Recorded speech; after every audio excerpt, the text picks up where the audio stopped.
In Budget 2023, I secured an extension of the Section 481 film relief.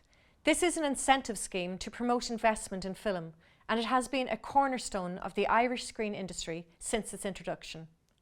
I have ensured that this will be extended until at least December 2028. Our audiovisual industry has been one of the big international success stories over the past years.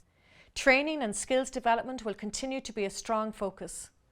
As part of Budget 2023, I secured an increase of €1.2 million for Screen Ireland, bringing the total to €37.9 million, and this will support them to bolster the industry at all levels.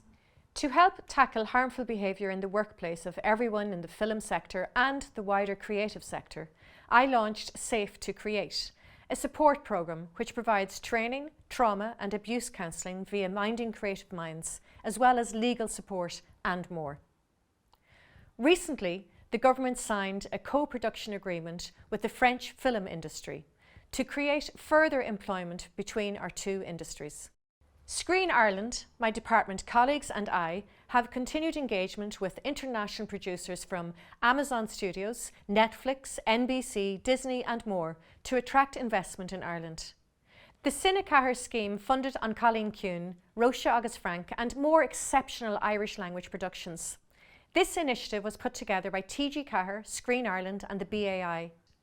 Aithníam an tábhacht a bhaineann le scanán Gaeilge mar léiriú cultúr na hÉireann agus chun an cultúr sin a chur chun cinn do lucht féiceanna sa bhaile agus thar lear.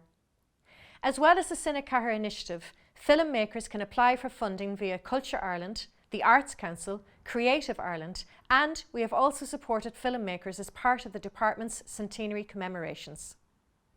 Investment in film is an investment in our culture and communities. I will ensure that Irish film continues to receive the government investment it deserves. The very best wishes to all the Irish nominees at the Oscars and other international awards ceremonies and events in the coming months.